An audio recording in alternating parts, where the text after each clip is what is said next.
Hello, and welcome to this Christian Walk podcast, the show where no topic is too taboo to empower you on your walk with God. I'm your host, Marley B., and it is my privilege to welcome you to the conversation. And today's conversation is meant to simply encourage the encouragers, because my guests today know all too well how it feels to dedicate your own life to the uplifting of others. TC Dub fam, let me introduce you to my super dope friend, Nuff Said, the ultimate host, and my karaoke sister, DJ Cherokee. We had a fun conversation. So let's get into it right now. Walk with me, talk with me. What you know about God? Will He ride with me? Come and open my eyes for me. Hear my story. Show me more what's in store. And once more, listen, homie, can you walk? All right. Hello to my guests. Welcome to this Christian Walk podcast. Hey, I finally got my people on here. I finally got y'all on here. It took a lot of juggling because these some busy folks, but I got on the calendar and I'm excited. So let's get into introducing you guys. First off, let's start with you, Said. Just tell a little bit about yourself and what you do. Well, I am enough said the ultimate host, and I do comedy, entertainment, live entertainment, and it was established based on the simple purpose of depression. I was battling depression, didn't know I was battling depression. I lost my job. It was $86,000 a year with Red Ventures. I love the job. And as it would happen, I lost my job, thought I was going to lose my mind because I thought I was going to lose my car. I thought I was going to lose my house and everything else. But then God assured me in such a beautiful way in my heart that my gift would make room for me and bring me before great men. So with that being said, it's been 6 years now that I've been working full-time entertainment, comedy, and doing shows and things that I want to do. So if you ain't living your dream, you're down in your nightmare. So that's my testimony. With that being said, I have comedy, karaoke shows, and events all centered around people that battle depression and people that are just simply going through and need an outlet. That That's is it. beautiful. That is beautiful, Sad. And you know what? I never knew that was the reason why you got into it, because when you hear you up there, you would think you've been just doing comedy for 20, 30 years. I Yeah, didn't. nah, well, actually, I've been in entertainment. I've been doing, I've done stage plays and theater for over 22 years. So that's where everything kind of started for me. And in spoken word, I got into spoken word in 1997 by my man Arlam Habib up in Buffalo, New York, who I'm looking forward to seeing this week when I go up there. But yeah, that's my thing. And comedy didn't start until, like I said, I was battling depression. Like I was a poet, and if you ever been to a spoken word house, man, that's some depressing stuff. So I was already battling depression, and they was talking about sad stuff. It just made me feel even worse, man. So I mean, no offense to my poets, I love them to death. That's my foundation. But I left there and started hanging out with comedians, and it's I realized that comedy, and then I found in the Word, most beautiful thing that happened through all of that was finding that actually in Scripture, God left a message on record that comedy does the heart good like medicine. That's all I needed. That ain't a sign. I don't know what is. That's a beautiful thing, So sir. I'm telling you, I love Beautiful it. thing. Yes. And now to my favorite gold digger. Yes, gold Goal. Don't get it twisted, digger. Talk AL, about it. Hey, yeah, Cherokee. AL. Yes, Hi, go ahead and tell a I'm little bit about Cherokee Love. yourself. Well, I'm actually Talia Lovick. Everybody calls me Cherokee. I am a DJ and a makeup artist. I sell Mary Kay. I do makeup. If you call me to come do a show. But my main income, my business is Cherokee's Entertainment Experience. I've been doing that for the last 8 years. And Nusset had me laugh when he said out of depression. Mine didn't come out of depression. It came out of, I got fired.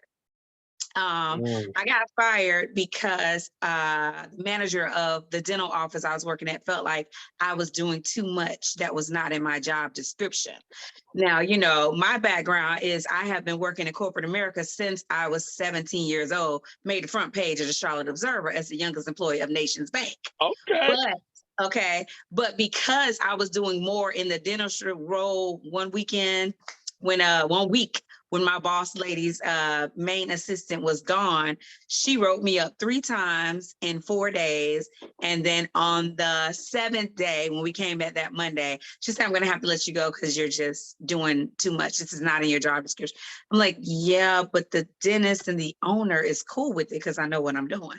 So, I said, she said, well, you'll never get ahead in life because you don't know how to listen. And I said, okay, well, I'm gonna work for myself from now on. And that's how I started working for myself. Wow, doing No, too much. that's right. You She wasn't said in I there was trying doing to too pull a much that teeth. was not in my job description. And, I wanted to fight it because I asked the dentist, if you allow me to do these things, then everything's done right? You have to sign off every day. So what was the problem? But what the number one thing that taught me is in businesses, if you are trying to be your best, somebody else who is above you can always hold you back if they feel some kind of way about you. So I said, well, you know what? I'm gonna work for myself. So the only person can hold me back is me. I know that's right. And I love how with both of you guys' story is so much similar to mine, right? I was working in corporate America forever. And then with mine was more, God was like, it's time to go. Cause I wasn't sure what I wanted to do. I was one of those people that I wasn't sure what I wanted to do. I was only sure what I didn't want to do. And then I got tired of being, I know I don't want to do that. I just don't know what I want to do. You know what I mean? And so it was just like, I got to the point where I started asking God, like, what do you want me to do? And then come to find out, it was like, corporate America is not it. And so the squeeze happened until it was just time for me to make my exit. By the grace of God, I was able to do it gracefully. I will always be grateful for that because I love the company that I work for. I love the people there. Anybody who know me know I love my work family. That I roll real hard with them. I still do. They still ride and support me. Shout out to all my Synchrony family. I love y'all to life, for real. But it was time for God was like, it's time to step out on purpose. And I feel like we all can share that line of stepping out on purpose and doing what we are here to do based off of what God wants us to do. And I feel like in our own rights, we're all encouragers, right? We all take time to, to lift people up. I mean, because no matter what you're doing, whether you making somebody's face up, Key, whether you are spinning records, whether you are emceeing an event, people look to you to set the tone, and it's your responsibility to make sure that the tone is positive. People are looking for you to set the tone for encouragement, right? So that, you know what I mean? And the same and it thing ain't with you. always easy. Y'all know that. It's not easy to be the encourager. You know what I'm saying? And said, I know you know it, because when you doing a comedy show, when you emceeing an event, when you out there in front, everybody is looking to you to say, okay, now where is this going? You got to set the tone. It's a lot of pressure.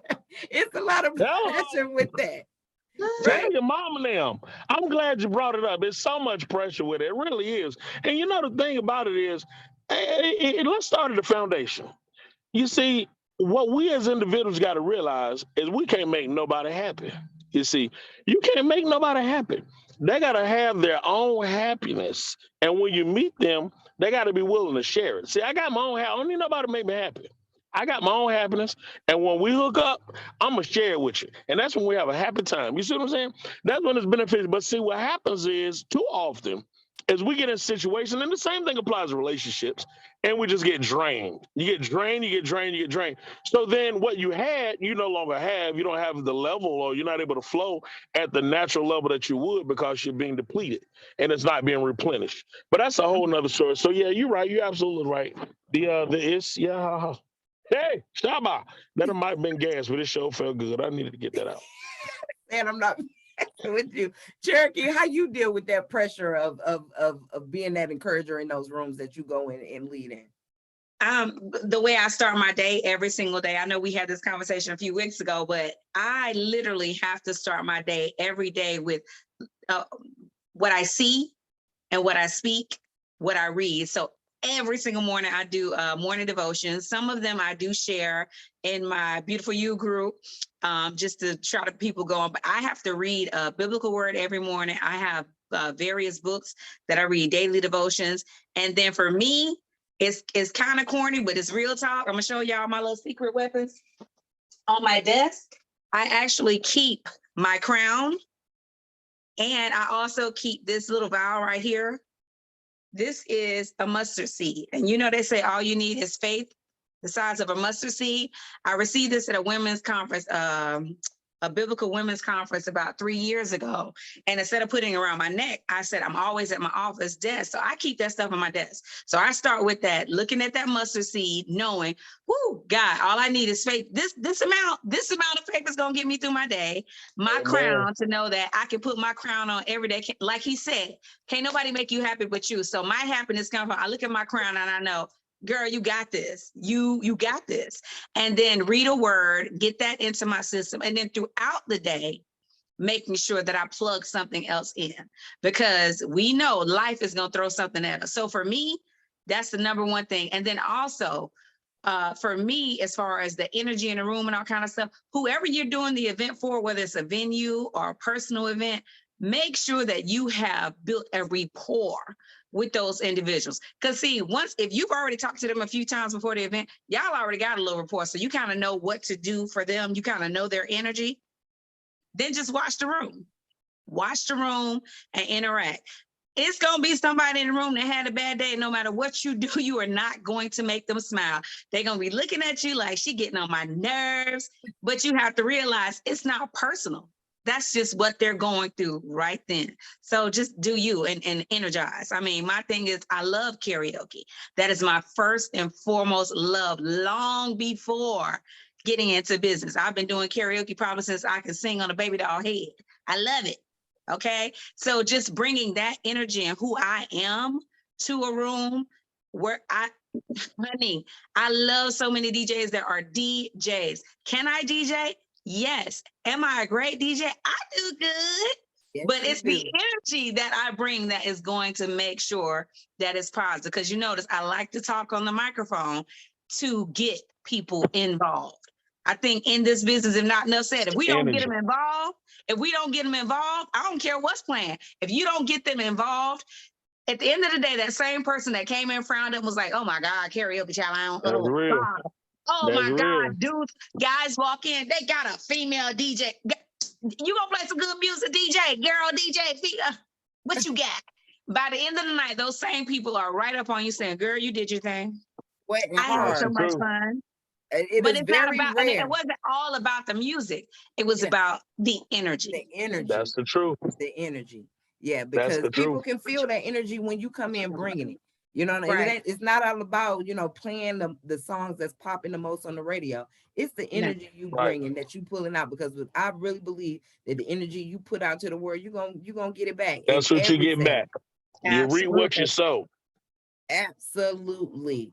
And so now, and this, I thought of you guys as encouragers, right? But a lot of times when people think of encouragers, they think of motivational speakers, community leaders, they think of pastors, things of that nature. But we don't think about the fact that, the encouragers in our life, and the fact that at any given time, we all have to put on a encourager hat. Because when you talk to successful people, the people that got them there, a lot of times were parents, teachers, friends, neighbors, communities that help build them up. So we all have to understand that encouragers is something that we all need to be okay with putting that hat on, because it's just being an advocate, being a booster, being a champion for somebody. And I see you guys champion for people all day long. And a lot of times when you're an encourager, it can be something that's very depleting. You know what I mean? It's something that can be like, okay, well, can I ever get a bad day? Like do you feel like, okay, if somebody ever catch you, not smiling or not smiling or having low energy, what is that like? Because I know, like, I'm a pretty extroverted person, but I'm also a very introverted person. I'm an ambivert. You know what I'm saying? I'm kind of 50-50, but a lot of people know me as a high energy, always smiling person. But the very time I have something on my mind, it's like, what's wrong with her? Like, she's not here to make me feel good, and that can be very draining. And I'm wondering if I'm the only one having that problem. Let me ask you, Sid, what do you get that? Because I know you're a high energy person. I am, and it's the exact same. It's like you don't get an off moment. And I tell people all the time, especially friends that I can talk to, because you can't talk to everybody. But Right. ones I can talk to and then I'm able to open up and really be intimate with, I'm able to, and I tell them, when I battle depression or when I'm battling things, period, you don't get a chance to really like share what you're going through with everybody. Nobody want to hear a sad comedian. Okay.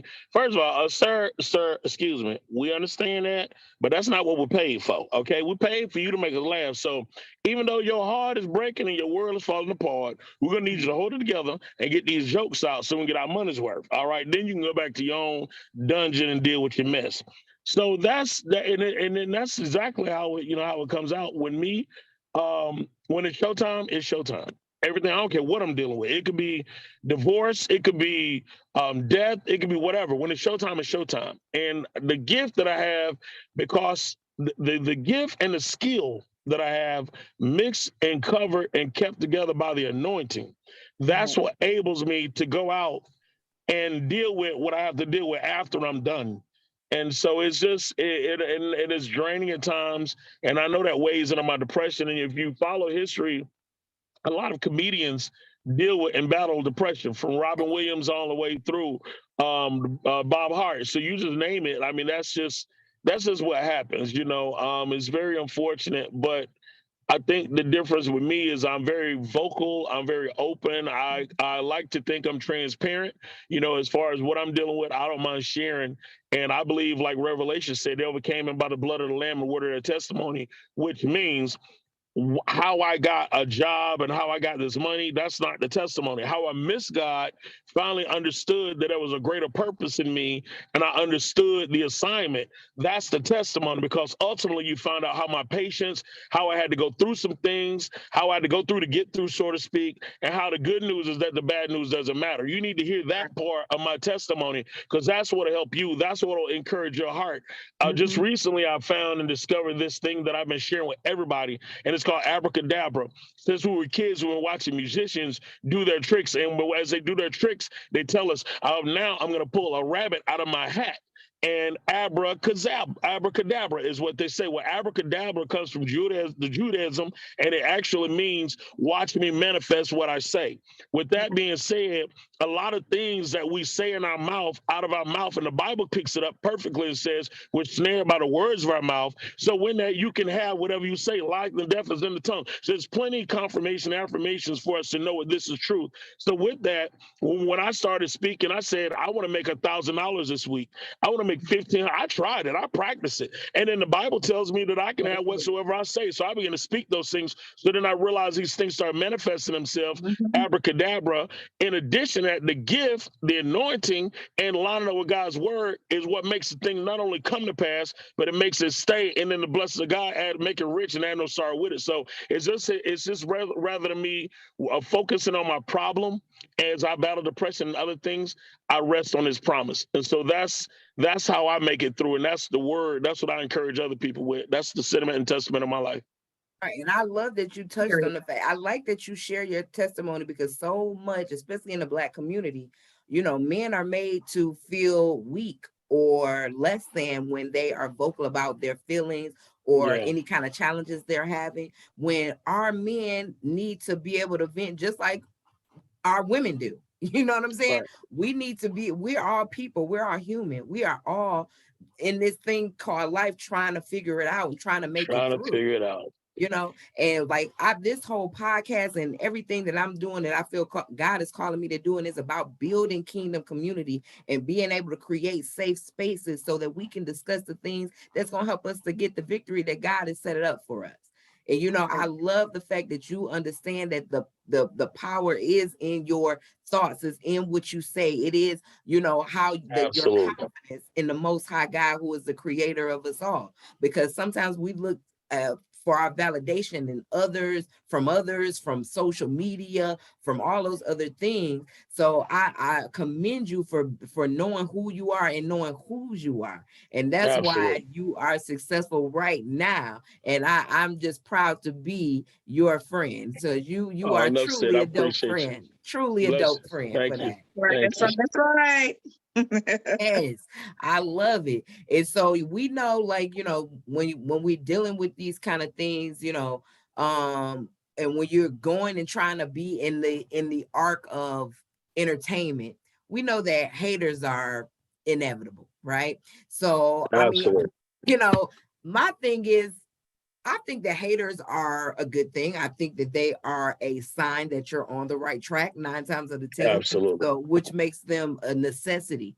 But Right. I'm Absolutely. interested in your view, Cherokee, on haters. How do you view your haters? I mean, I don't. um, real talk, I used to the first few years, and then after I read that book called Taming Your Tongue in 30 Days, it hit on a lot of things that you say about yourself and what other people say, and not really focusing on what they say. So I don't, I remember maybe 5 years ago constantly saying, "Oh, people hating on me, people hating on," and then I just stopped. I stopped because it's not about somebody hating on you. It's just somebody being afraid to take the next step in their lives to move them to the next level. So anytime you're doing something in your life that is elevating you, it's going to make people around you feel uncomfortable. The reason they get uncomfortable is because they are still stuck in the land of familiar and not ready to step out into unfamiliar so they can get to the next level. So they're not hating, they're just uncomfortable because you're making them uncomfortable with moving to the next. So no haters, just people who haven't moved to the next level of their lives. That's the way I look at it. Period. Yes.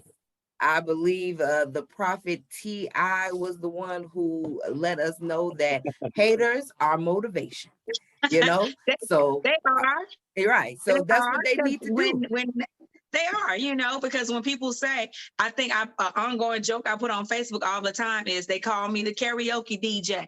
They do. And I mean, I think they feel like that is an insult. Honey, I love it. Like, you don't know, I'm trying Right. to eat, breathe, sleep karaoke. I'll probably be singing in Brandon. my sleep. I love, it's not an insult, because at the end of the day, it is a gift. It has allowed God to use my gift to get me into corporate buildings. I don't go to a 9 to 5 because I'm at somebody's job during the day doing karaoke or something for their employees, Right. making double what I would have made at somebody's 9 to 5. So it's a Right. blessing that God uses what I love. That's why they say all the time, find your gift, the thing that you love to Yes, do sir. with no effort, the thing that you can wake up and do with no effort, that is your gift. My gift is I love to smile, I love to eat, and I love to sing. And when I go to karaoke, I get to do all that. Eat, sing, you know what I'm saying? So just do it and be grateful that you're healthy and able to do it. Because it's not that we just get to do it. Because we could Right. be, think about how many people are in the things that we do that are doing it with one arm, one leg. They've lost some limbs, or they've got some serious health issues. We're doing it for the most part 95% healthy. You know what I'm saying? So I'm gonna say 95 because I'm getting better, but healthy, and I'm happy about that. And I just feel like as long as we follow along with whatever your and people always say, "Well, I don't know my purpose. I don't know." Yes, you do. What is it that you absolutely love to do? If you're not doing it, it's because you're afraid, like you just said about the haters. No, you just afraid to step out on faith and do it. Just do it. I'm And I not saying like you how got to you quit your said 9 to 5. purpose. I like how you said purpose, because sometimes people go chasing passion, right? And chase, Right. and I, no, and I'm not trying to, downplay or, make anybody feel bad for chasing their passion. But I will tell you what my good friend Bruce told me years ago, when I was in that lost space trying to find out what my passion was, looking for my passion. And it was just like, okay, well, passion is great, it's good, but until you find your purpose, Right. that when you get into the position where you are focused on trying to hone in on what your purpose is, Mm-hmm. that's when you will inadvertently find your passion as well. So Exactly. finding your purpose, getting the best thing that we can do in this life, for ourselves is align ourselves with what God wants us to do, because that's when our wildest dreams begin Mm-hmm. to get fueled. You know what I mean? And so, I mean, I know that I feel like, every day, as I've been going towards what God is revealing for me to do in this space, right? He wants me to have these conversations. He wants me to help create this space and encourage people to be in relationship with him. I really believe that's what I'm supposed to be doing. And in those times when I'm unsure, he always gives me that confirmation I need, because a door will open, or I'll get the yes, or a time space will come up to where we have the perfect time space for an interview, and I'm able to get another one out, and I know that I'm on the right track, right? I know that I'm doing what God wanted me to do. When did you get to that point? I asked you first, said, you ready? When did I'm you ready. get to that point where you knew that you were doing what God called you to do? When it didn't feel like work anymore, um, for one thing, when I enjoyed doing it, for the other thing. And like I said, when I realized if you're not living in your dream, you're dying in your nightmares. So for me, that was having that freedom and understanding what that freedom and that liberty felt like, and seeing the impact that I'm able to have on other people's lives now, based on me having more time, more freedom, and being literally more accessible. So with that being said, I got a phone call from a comedian friend, very well seasoned comedian, and he said, I hope you're watching this too, because you need to hear this again. He said, Nuff said, I really want you to consider not going so much. Consider not taking everybody gig. I see you on social media. I see you doing this. I see you doing that. I see this going on with you. I see that going on with you. And I just see everywhere. But you don't have to be accessible to everybody. You don't have to take every gig. And this, I'm saying to myself now, how do you know what I do take and don't take? First of all, based on my offers. One. Two, I took it all in, and I said, all right, well, bro, I appreciate the call. You know what? I hung up the phone. I thought about it. And I didn't want to speak because I knew if I spoke right then, I was going to speak out of my emotions.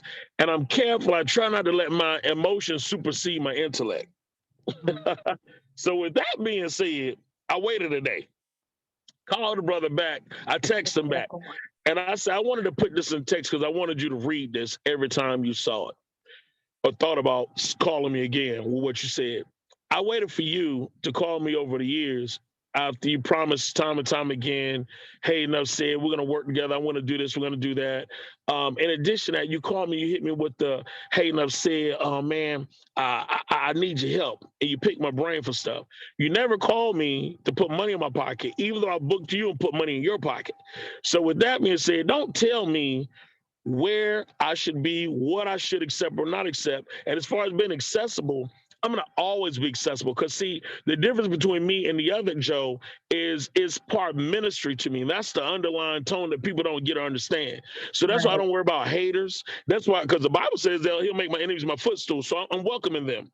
In addition to that, I'm trying to go to glory and strength to strength. I need that. So I've been through the trash talk. I've been through all of that. But see, the thing is, the truth outlives any lie. The truth is, the good news is the bad news still don't matter. And so with that, I just find myself in a place where I put him in check to let him know. And as far as being accessible, how do I know that I'm in the place where God called me? I can see the lives that are impacted. I can feel the presence of him when he deals with me, no matter what I'm doing. If I'm doing a karaoke show, whatever the case, because that laughter, that energy, it lets me know that that medicine is being worked, is being applied to hearts. Because that's what he said, laughter does the heart good like medicine. So anything I do, when I get laughter and I get that type of feedback, that's how I take it. And that's what it translates in my ears and into my mind. It's not to make my spirit halty, to think, man, I killed that room, whatever. No, man, I apply medicine to every soul in there. And that's what God called me to do. So my eyes will be wide shut, my heart will be wide open when I die. All right now. So Keith, same question. How did you know you were doing what God called you to do? Mainly, honestly, it didn't really hit until the pandemic. Once the pandemic hit and the venues stopped calling, but I was able to go and do smaller stuff. Remember, I told you I started doing stuff that entailed people calling me to do like a small church conference or a little thing. When I started getting events that involved God and able to hear more about God, I was like, wait a minute now. I'm a DJ. What's the problem? What's going on here? That is when I knew it was different, because it started off as one thing, but then now most of my bookings now are moving towards things that are more in tune with, here's a women's conference, they're talking about God. Here's Mary Kay conferences, they're always talking about God. Here's real estate conferences with people like Greg Cooley, and they talk about God. So for me, that's how I know it was about purpose, because now almost every event that I get to do, somebody at the event is on the microphone giving a word. So not only are they giving a word, I'm getting to hear another word that I needed to hear to make sure that I am moving forward. God is always going to put us exactly where we need to be. I mean, I'm on a second marriage. My marriage, I thought, was failing and about to be completely over. I started doing conferences the last, I want to say 3 months, and every one of those conferences, while they was talking about God and love and marriage and unity and family, to the point where I had to bring it home and go over that word with Mr. Lovick. And honey, when I tell you we so good, good, it's like ice cream with cherry on top. That's awesome. God knew exactly what he was doing. Yes. That's how I know I'm exactly where I'm supposed to be. God is doing what he knows. That's all I'm saying. Our God is so intentional. Yes. And the best thing that we can do, we can do is pay attention. Like, I'm to the point where it's like every day is an adventure, right? When I'm walking in here, because I just literally walked away from a job 14 years. And I wasn't really, sure how I was going to make it. But here I am a year later, and I'm still doing fine. And I'm to the point where I am excited about where God is taking me. And I'm always looking for, it's an adventure. I'm always looking to see where God is going to show up next. You know what I mean? And so the name of this show is This Christian Walk, and it's essentially my Christian walk. It's me living out in real time my relationship with God, and it is something that you work on daily, and it is amazing. It's amazing to get to know God. It's amazing how much you realize he already knows you, and and how he just reveals yourself. And then as you go out and you are walking on your path in these entertainment industries, and you're dealing with people who are not, probably where you are faith-wise, how is that? You know what I'm saying? Because we deal with people that don't really understand what it is to walk in faith. We're living in times where people are, for some strange reason, more and more walking away from faith. You know what I mean? But God, when he's working in our lives, it's our responsibility to share those stories when we get a chance to do that, right? And so how is it being in the spaces that you're in? Because, how is it to be in the spaces in the entertainment space and deal with people who are their faith is failing, or they don't have it at all? Can you give me an example of a time where you had to deal with that situation? Let's start with you, Sid. Absolutely. I mean, it's kind of any and every show that I deal with. Like I said, I believe God is looking for spiritual fruit over religious nuts. And with that being said, I don't believe that a lot of people that I meet or come to my shows will just, crack open their Bibles. I don't believe that. I don't believe that's the ministry or the calling that God has on my life. I believe that he's put me in a position where people won't read their Bibles as quick as they'll read me or my character. So then that's why I got to be the light to show them and give them that direction. And so Paul said we're living epistles for the world to see. So again, in these days, people are looking for the signs of the light. And so I try to be that. You want to be the difference that you seek in society. You want to be the difference that you seek in a friend. I grew up and was born the only child. I have my god sisters, my half sisters, and then my half brothers. But the thing with me is I always wanted to have that connection to my friends. I wanted to have my friends like they were I looked at them as if they were my brothers and my sisters. And those that grew up in my neighborhood in Greertown, now to this day, we've come from second grade. When I moved there, they are now like my brothers and my sisters. That's how we refer to each other. And we look out for each other the same way. So in answer your question, the people the people that are well don't need a physician, according to scripture again. So when it comes down to me, the people that come in my life, they're coming because they need a physician. They're coming because they need what I have. What God has called me for, He's also qualified me for. And so with that, that's how I handle my entertainment business. Artists that come that battle depression, that look at that face charges, criminal charges, that are dealing with they're not getting love from their mom or their dad. I get all of that stuff, and so I have to be that word. I have to be that piece, that answer that they seek. The Bible says I have an answer when it comes. So that's it. I don't have all the answers, but my answer is always going to be back to kingdom. Even in the intimate conversations, however it's allowed or the opportunity presents itself. That's one thing that I love about being who I am. And that's why it's important for the people that are around me, that are connected to me, to understand that ministry, understand that same thing. My ministry may never be in a cathedral in a church where the plates are being passed in between pews. That may never be my ministry or my pulpit or my church. I believe as a minister, a bishop, Bishop Carlton, Steve L. Carlton said to me once, he said, Brown, don't worry about being in somebody's pulpit to preach, because God has a calling on your life, and anointing on your life is greater than any walls could hold. Your ministry is going to be beyond walls. So now when I see myself minister, people reaching out to me from Africa and different places, and I was watching your comedy thing, your gospel comedy show, and it really inspired me. Or I was watching your karaoke show, and man, it really helped me. I saw a post that you typed about battling depression and how your favor is still in your life and you don't worry about it. You go through it and keep it moving. So here again, the World Wide Web, I'm touching the world by just being who I am and operating in the gift that God called me. So I welcome those people, and it gets, as we stated, draining. But at the same time, this is what I was born for. This is my calling. I understand and identify it readily. I love that. Love it. Love it. And what about you, Key? I have to say, I don't know. I really don't. All I do is just get up every day and just try to be me. And I pray that in being me, it helps somebody. I mean, you're part of my Beautiful You group. You've seen posts that I post in there every single day where people are saying, oh my God, you don't even know how I needed this, or how this just happened in my life today. So I'm just led to post whatever I post in the morning, whoever reaches out to it, and then just post what is on my heart. And then I do say if something is going on, because one thing, like I said, in ministry, or in not ministry, but in this industry, you can't be sad when you're sad. People can't know what you're going through.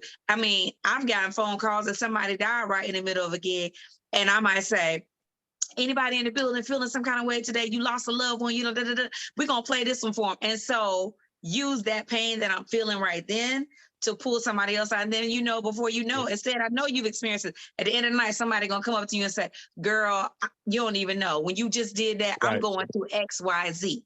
That is always the case. So to answer your question, I don't know. I'm just being me every day and trying to be me through whatever God needs me to do. Because Lord knows, I say all the time, I ain't no saint, but I ain't no ain't. God know He working on me, and I use me and what I got and the gifts that He gives me through my word and my devotion and even today. Bible said it was talking about forgiveness, and I was just like, do I have anybody I need to forgive? I was like, no, I didn't have anybody I need to forgive, but did I need to reach out to some people today? Yes, I did, and I made sure that I did, because if you don't walk in obedience, you will never get to the next step. Obedience is better than sacrifice. You can chance it if you want to, but I promise you it's a sacrifice. Ooh, that's good. Not going there. I listen. Surely.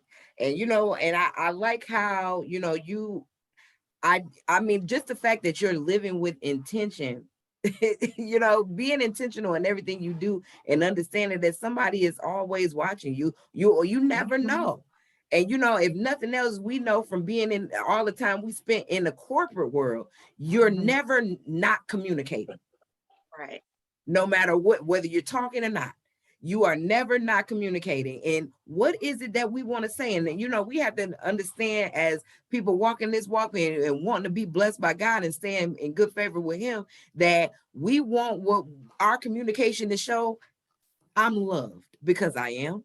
Right. I'm a Mhm. child of God because I am. And Mm-hmm. and if what I have is free for everybody.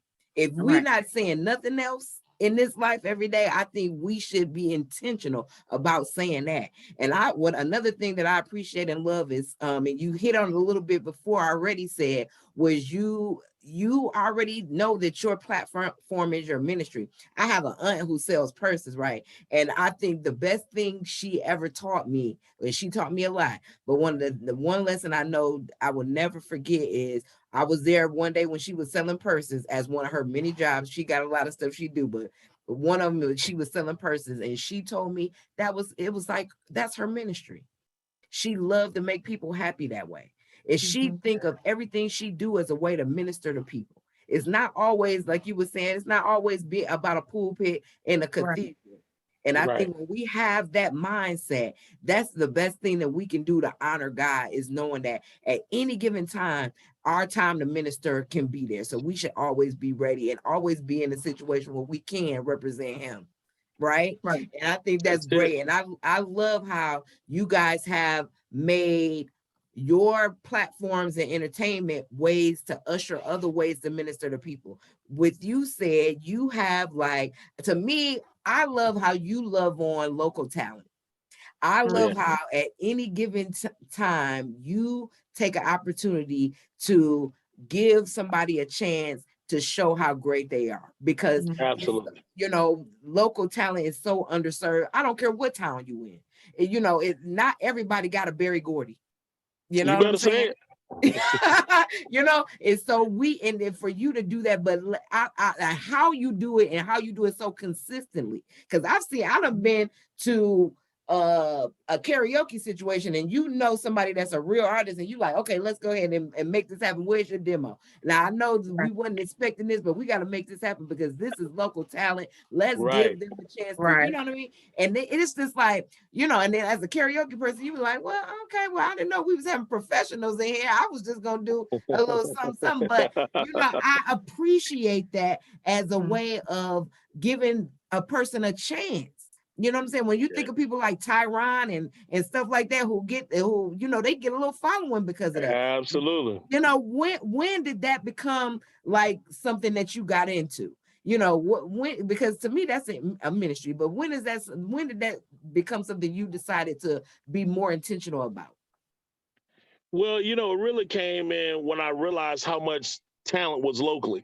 And and I got to give that credit back to my man Don Cody, because when I was growing up in Charlotte, we had Don Cody, and the Don Cody show was everything. It was like on the little neighborhood network, local network channels or whatever.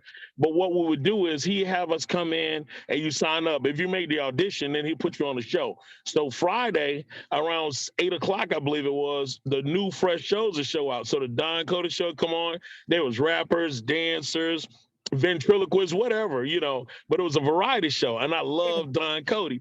So when we finally got a chance to get on a Don Cody, myself and two of my cousins, they told us, don't come. We're rappers. They said, now don't come wearing sneakers, your Jordans and all that stuff. We need y'all wearing suits. I was like, suits? I wear suits. So sure enough, he said, yeah, we got a big man in the building. We want y'all to impress him with. We know you can rap, and we know y'all know the hip hop, but we need something different for business. You gotta think differently. So I was like, all right. I said, well, I go to church every Sunday. So I got plenty of suits. I wear a pink suit, a white suit. He said, no, no, no, no. Wear your black suit or a blue suit. I said, okay, I got one of those too, but I'm wearing white socks no matter what.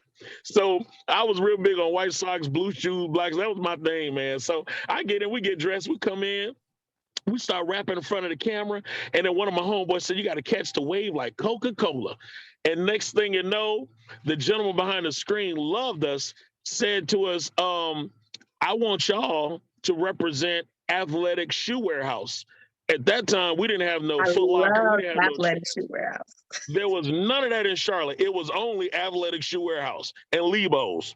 So with that being said, we had a contract with Nike, Avia, and Reebok to do three different commercials for these shoes and for this store. And I thank God for that, because I say all of that to say this. He gave me a chance as a local artist, and now still to this day, I'm 48, and I look back on it, and I just talked to Don Cody last week.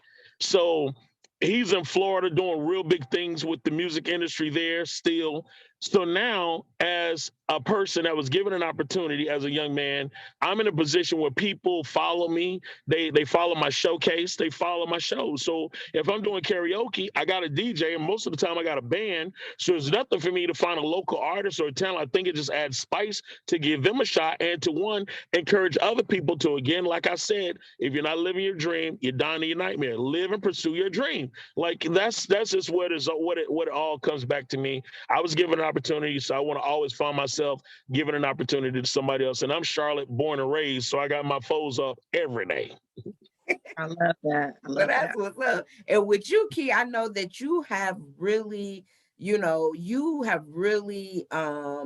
been vocal about your passion to support and advocate for elderly people, right? I know at Christmas time you had your sponsor a grandparent campaign that you've been doing the last couple of years, and I know that you have like a special charity shows that you do for them, like every week or every other week?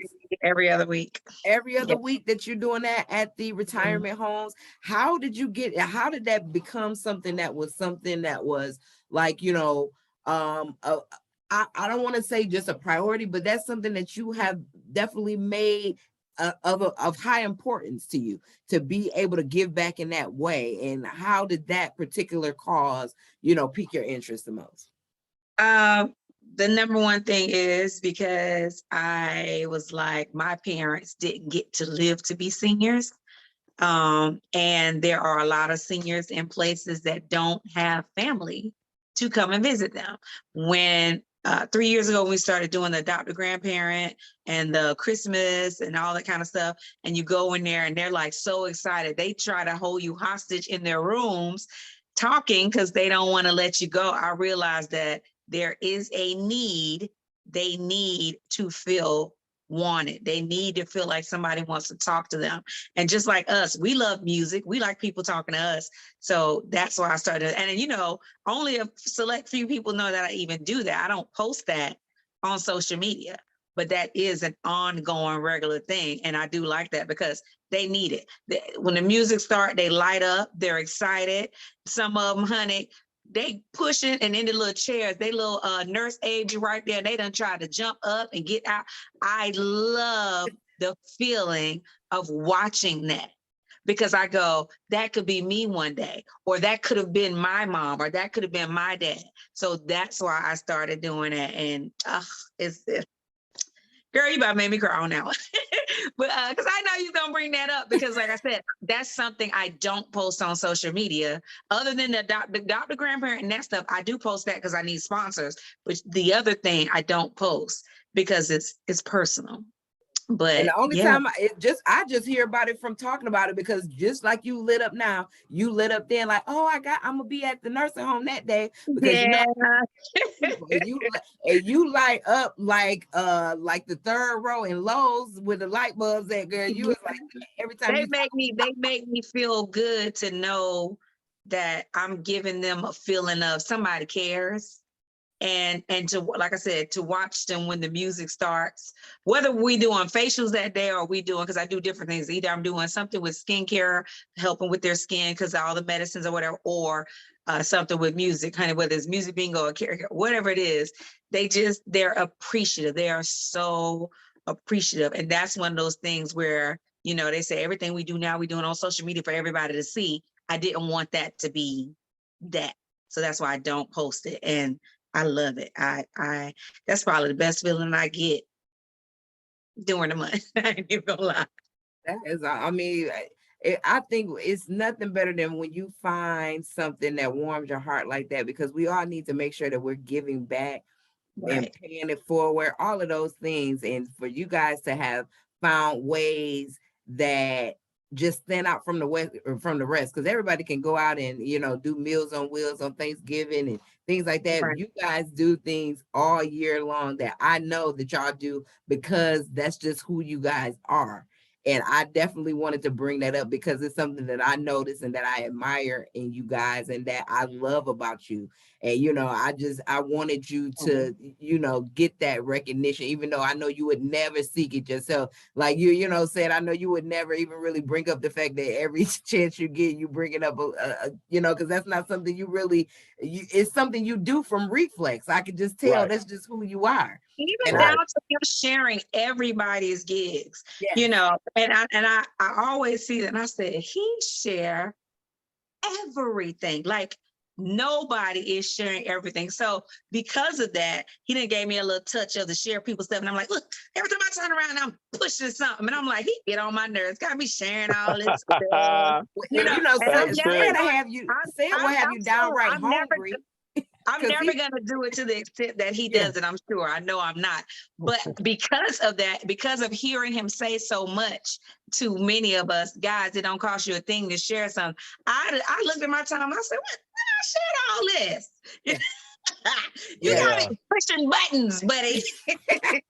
But he will have me just hungry because every time he know where all the good chicken at, all the good pork chop sandwiches, all of that stuff. And Sarah will let you know, I'm over at my mama and them, I'm over at Auntie Betty, I'm over at Cousin Pete's Chicken and Fries. You're like, dang, he know where is that?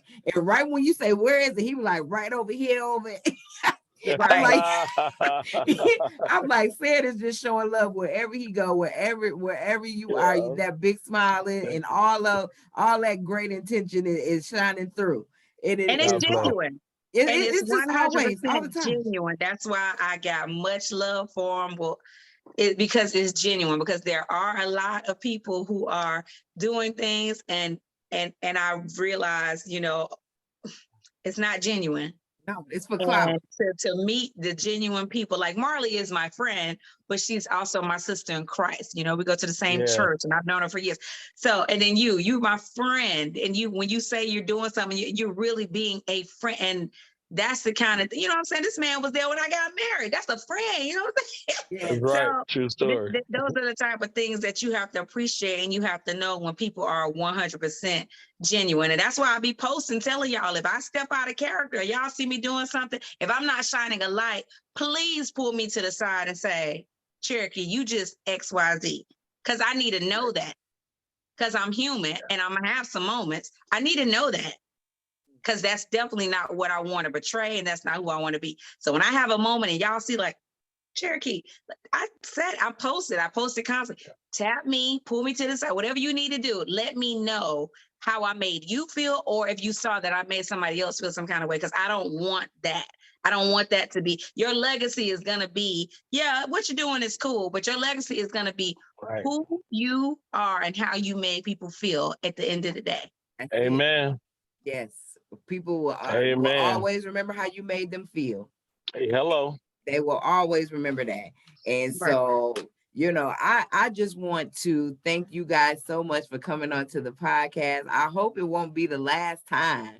But I got y'all in here, now y'all know, y'all done, you know how it is when your first time at somebody's house, they bring you water and stuff the first time. Next time y'all going in the refrigerator yourself. So y'all just let me know whenever y'all want to come in and have a sit down. Y'all are definitely home here at TCW. And then I just want to give y'all a chance to, if people want to reach out there, if they want to follow y'all online, if you want to let them know what's going on with you, how they can reach you to get booked or things of that nature, I want to give you an opportunity to do that. Let's start with you, Key. Well, you can reach me where my website is currently being done, so that's not completed, but you can reach me on Instagram, Facebook, and Twitter at C Cherokee. That's CEE Cherokee. My email is ccherokee@gmail.com. Same thing, Facebook, Instagram, and Twitter. 704-819-3641. And you already know your girl don't book nothing without a deposit. Okay?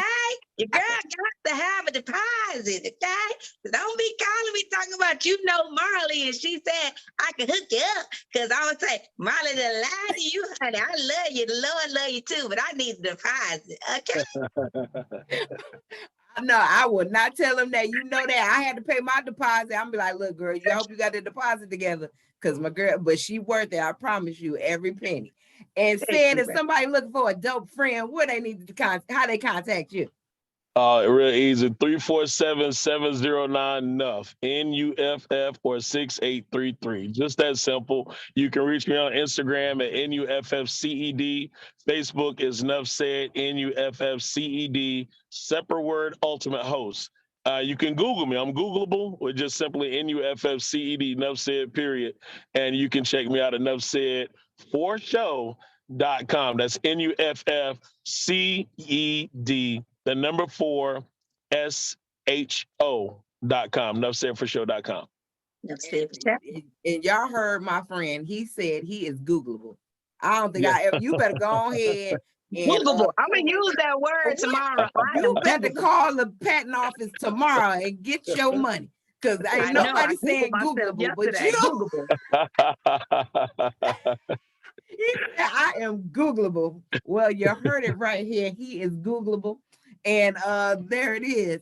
I want to also give y'all just one last chance. If you have any words for people who out there who are encouragers, right? People that don't, whether they know they're an encourager or not. I mean, like I said, whether you up on the stage or whether you in a classroom, whether you in a boardroom, whether you are across the hall from somebody, across the street from somebody, we all can put on that encourager's hat. And so if you could give just some final, encouraging words to a fellow encourager out there, what would it be? Let's start with you, Said. I just simply say Romans 8:31, if God be for us, who can be against us? And remember to always focus on his promise as opposed to your problem. And the good news don't matter. The good news is the bad news don't matter. Enough said. And Key? Better dream to accomplish great things, because you can't get nowhere if you don't have a dream, period. That's it. You said it. Well, thank you guys. I love y'all so much. Thank you for being on the show. Thank you. I'm proud of you. I'm proud of Marley, not only for this show, but she's doing so many things in our church family, and you truly are a blessing to anybody who knows you. So I'm looking forward to seeing this show go so much further than you can even imagine. Like Pastor told you, girl, great things are coming your way. I see. I'm excited. Yeah. I received that. I share that same sentiment. Your spirit, your character is always the same. And it warmed my heart when you say the thing. I don't want to cry.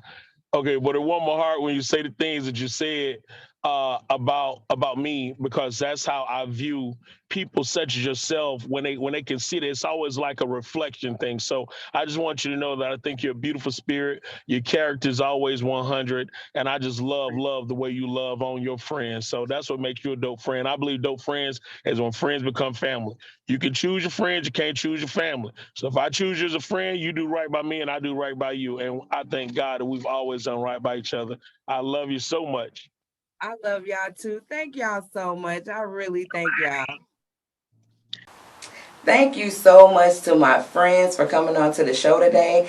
DJ Cherokee and Nuff Said, I appreciate all the gems you shared with us and letting us know how beautiful it can be when we embrace the encourager inside of us. And if this conversation spoke to you, please like it, please share it, definitely please comment. Don't forget to subscribe to my YouTube channel. And remember, if you can't listen on you or watch on YouTube, you can also listen to us at iHeart Radio as well as Apple Podcasts. Well, there were so many gems in this conversation here, but I just want to remind people who put on that encourager hat at different times in your life Never grow weary of doing and saying the right things, because your blessings are going to come back from God. And remember, when you're out there pouring yourself into others and being that encourager, don't forget to encourage yourself. Because like my friend Nuff said, stated on the podcast, God is looking for spiritual fruit, not religious nuts. Okay? So take care of yourself. And allow me to encourage you one last time today. On this walk with God, I know that loving God can be easy. Trusting God can be hard. But I believe that we can all get there one step at a time on this Christian walk. I'll see you next time. Walk with me, talk with me. What you know about God? Will He ride with me? Come and open my eyes for me. Hear my story. Show me more what's in store. And once more, listen, homie, can you walk with me? Talk with me. What you know about God? Will He ride with me? Come and open my eyes for me. Hear my story. Show me more what's in store. And once more, listen, homie, can you walk? Can you walk? Let's walk.